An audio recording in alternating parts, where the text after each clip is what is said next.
tentaranya, iblis dan tentaranya, nanti ada hubungannya dengan kita puasa ini, dengan ayat Al-Quran yang berbunyi a'udzubillahi minasyaitonir rajim wala tattabi'u khutuwatis syaitan innahu lakum aduwwun mubin. Jangan engkau ikuti jejak langkah syaitan karena dia pasti mengajak kepada kesesatan, iblis dan tentaranya. Padahal bulan Ramadan ini kan iblis setan diikat. Ini kenapa masih banyak kejahatan dan lain sebagainya. Nah, Basisa ini akhirnya iblis pun mengumpulkan tentaranya. Jadi iblis itu kerajaannya di atas air. Iblis ini adalah yang dulu disuruh sujud kepada Adam, tapi dia tidak mau. Lalu dia diminta tangguh agar meninggal sampai hari kiamat dan diizinkan Allah. Dan dia berjanji akan menyesatkan seluruh anak Bani Adam. Bani Adam ini mau disesatkan sampai umat Nabi Muhammad dan seterusnya. Dan iblis ini pernah berdialog dengan Nabi kita Nabi Muhammad SAW. Singkat cerita, iblis mengumpulkan tentaranya, setan-setan di seluruh dunia kumpul. Lalu dia bilang, ini ada seorang hamba namanya Basisa, kata iblis. Kira-kira di antara kalian ada nggak yang bisa menyesatkan Basisa? Dikumpulkan, ada yang jenderalnya apa sebenarnya. Ini Basisa ini kalau orang kita ya maknanya ulamanya Bani Israel. Maka untuk menyesatkan Basisa ini tidak bisa setan biasa. Dia harus setan yang tingkatannya jenderal, bintang 4. Mengumpul, lalu angkat tangan seorang setan. Saya akan berusaha menyesatkan Basisa. Lalu diutuslah dia. Basisa ini punya tempat ibadah khusus. Ibadah, dia sangat sholat, dia puasa, dia beribadah. Setan ini menyamar jadi seorang ahli ibadah juga, abid. Basisa di atas, dia di bawah. Dia situ puasa, dia sholat. Biasanya Basisa ini bila sudah dia ibadah selesai, dia akan turun dari tempat ibadahnya itu. Dia turun, dia melihat dia istirahat, nanti naik lagi, beribadah lagi. Singkat cerita, Basisa ini turun dari tempat ibadahnya. Dia turun, dia melihat ada seorang laki-laki, ada surban juga, pakai pakaian ulama. Kamu siapa? Saya Basisa. Saya ingin berguru sama kamu karena engkau terkenal di kalangan manusia, terkenal katanya sampai malaikat-malaikat pun kagum. Kok bisa gitu? Dia akhirnya Basisa pun diizinkan ikut beribadah. Iblis setan tadi diizinkan ikut beribadah di samping Basisa. Basisa puasa, dia puasa karena puasa ini sudah zaman Nabi dulu, bukan umat yang dulu ada sholatnya juga. Kalau Allah bagaimana sholat? Dia ikut bersamanya sehari, sebulan, seminggu, sebulan, setahun. Pasti saya heran, ini orang hebat. Kok dia bisa menyamai ibadahku? Dia puasa juga, dia ini. Tapi akhirnya mereka berpisah. Kata setan itu bilang, wahai Basisa, aku sudah mau pulang dan memang kau hebat ibadahnya.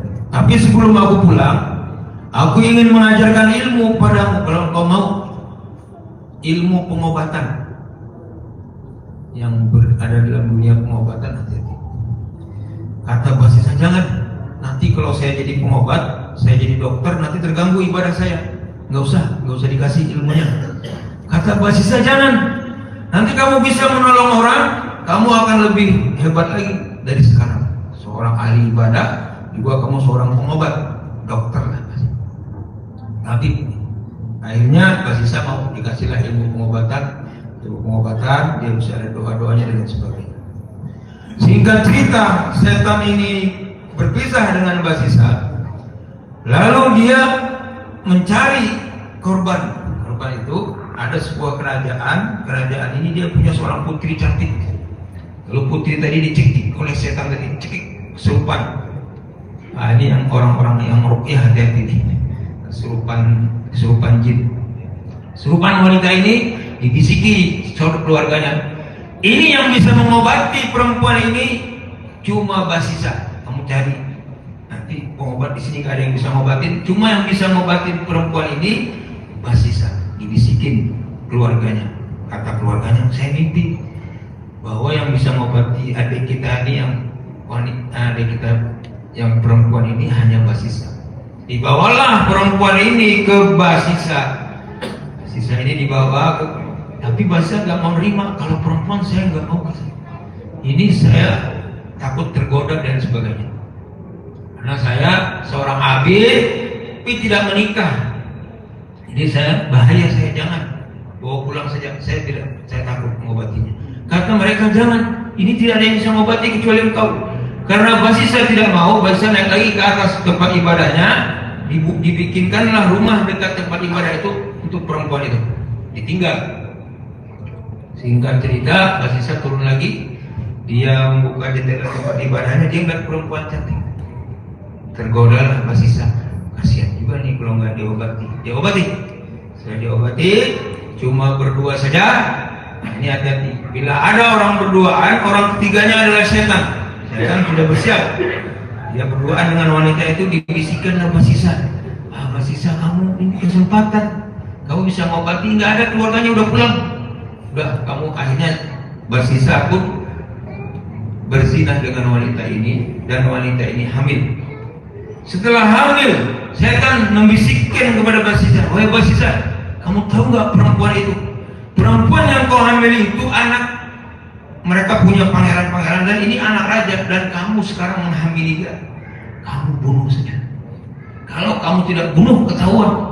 Akhirnya wanita itu dibunuh. Setelah dibunuh oleh Basisa, dicari tempat yang tidak ketahuan, dibongkar tanah, dikuburlah. Lalu yang rombongan kerajaan datang, anak-anak pangeran ini, dia nanya, wahai Basisa, kemarin saya ini adik saya letakkan di sini, kenapa tidak ada? Kata Basisa, tidak tahu. Saya tidak tahu. Di sini ada kamu meletakkan seorang. Singkat cerita, mereka pulang lagi. Setan datang lagi ke dalam mimpi kepada mereka yang saudaranya ini. Si Basisa telah membunuh perempuan itu. Akhirnya didatangi lagi Basisa, ditemui. Aku tahu sebenarnya engkau membunuh adik kami. Karena engkau membunuh, maka kamu harus dihukum. Ditariklah Basisa, diletakkan di sebuah kayu, mau kayak disalib gitu. Lalu Basisa didatangi oleh setan. Kata setan, tahu gak kamu siapa yang dulu puluhan tahunan lalu yang menggoda kamu, ikut kamu beribadah, itu adalah aku, menyamar sehingga kamu tergoda. Lalu aku kasih pengobatan, lalu kamu berduaan dengan seorang wanita, lalu kamu berzina, lalu wanita itu hamil, lalu sekarang kau membunuh dia, sekarang kau mau dibunuh juga. Kalau kau mau selamat, kamu harus sujud kepadaku. Kata setan, kamu sujud kepadaku. Kalau kamu sujud kepadaku, kamu akan selamat. Basisa rupanya mikir juga, ini supaya selamat sujudlah. Padahal sebenarnya dia kalau bisa tobat, dia bisa selamat. Tetapi Basisa ini di akhir hidupnya dia sujud kepada setan, dia sujud, umurnya habis, meninggal, suful khotimah. Nauzubillah min dzalik. Apa yang dapat kita simpulkan dari cerita ini, hadirin sekalian, mudah-mudahan itu bermanfaat untuk saya sendiri, untuk kita semua. Di dalam bulan Ramadan ini setan diikat. Dia punya bos namanya iblis, disebar ke seluruh tubuh kita. Di tubuh kita ini mengalir, kata Nabi, di dalam tubuh kita ini ada setan. Kalau orang puasa, dia mengikat setan yang ada di tubuhnya. Jadi orang yang melakukan bulan Ramadan, pembunuhan, pencurian, karena dia tidak mengikat setannya dengan puasa. Kita sudah mengikat setan kita di bulan Ramadan, nanti dia dilepas di luar Ramadan, maka kita harus melanjutkan lagi. Setelah sehari 2 hari kita Idul Fitri, kita lanjutkan dengan puasa 6. Boleh bersambung, boleh tidak, sehingga kita terus berada dalam lindungan Allah Subhanahu wa taala. Karena setan 24 jam dia tidak tidur. Setan itu tidak tidur. Kalau dia tidur, kita bisa istirahat.